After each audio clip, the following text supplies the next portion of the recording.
when we hear bits and pieces of Gospels, we don't get the general sense of what's going on. And Mark's Gospel is, he has a number of points that he subtly makes, and one of them is that nobody got it. Nobody knew who Jesus was. Into chapter 3, his mom and his family come to where he's speaking to some people in a little house. They want to take him home because he's crazy.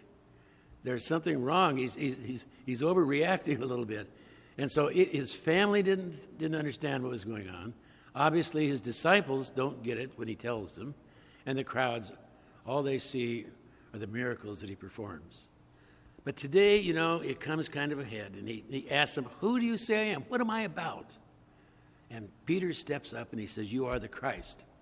Now in Matthew's gospel, it says, you are the Christ, the Son of the living God. I mean, this is a powerful statement about who he is and what he's about. So maybe Jesus got his breath and said, okay, finally you're getting it. And he begins to talk to them about what it means for him to be the Christ. And at the heart of Christianity, there is pain, because the object of our faith, the love of God revealed in Jesus, is revealed in his death. There's pain there at the very heart of it.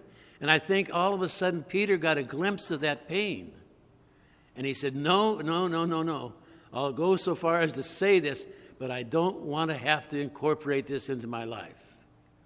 And I think that's where most of the people have been for the last 2,000 years. We find this faith in God. We realize how God loves us, but all of a sudden we have this understanding, maybe unspoken within ourselves, that says, stop. There's pain behind this, and you better be careful. Don't commit too much. Now, this is chapter 8 of Mark, chapter 9 and chapter 10. He's going to have the same confrontation with his disciples. He's going to tell them what it's about, and they're not going to understand. But each time he's going to give us a way that we can learn how to come to be a disciple, how to learn how to die with Christ. And the first one is today. When he tells Peter, get behind me, Satan. First of all, Satan is a word translated from the Hebrew which can simply mean roadblock or obstruction. So you roadblock, you obstruction, get behind me. If you want to know how to deal with this pain, how to live in your faith, and to put these two together, I'll show you. Follow me. Get behind me. Don't get out in front and think you know what it's all about. You don't. You don't know yet. It wasn't until the centurion stuck him with that spear and blood and water flowed from his side that someone understood and said, truly, this was the Son of God. If we're going to live with this joy of being a child of God and the pain of watching him die, we need to get in line behind him. We need to do what he did. Now, the other source of pain, I think, for a lot of us is that we want to do that, but we feel absolutely powerless. What can I do?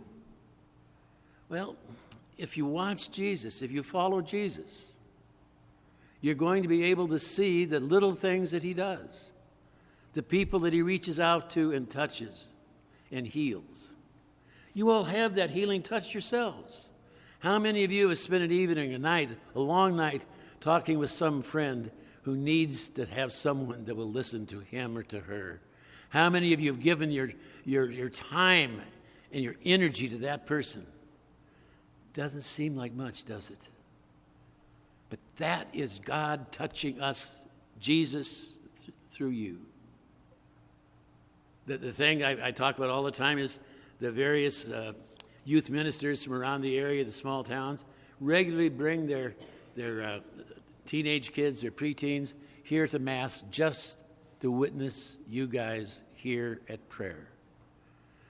What are you doing? You're showing up. That's all you're doing. You're showing up, and somehow that makes this huge difference to people you'll probably never meet. It's little things like this that we do.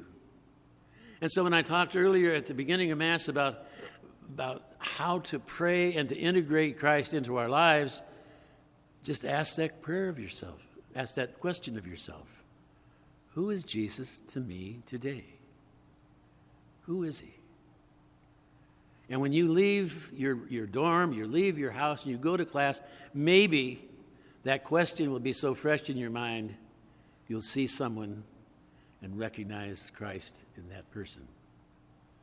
Of course, I've always, suggested to you the first place to look would be the mirror, because that is who Christ is. He lives in you. You are his arms and legs. You are his voice. You are his presence. Find him there and share him with the world.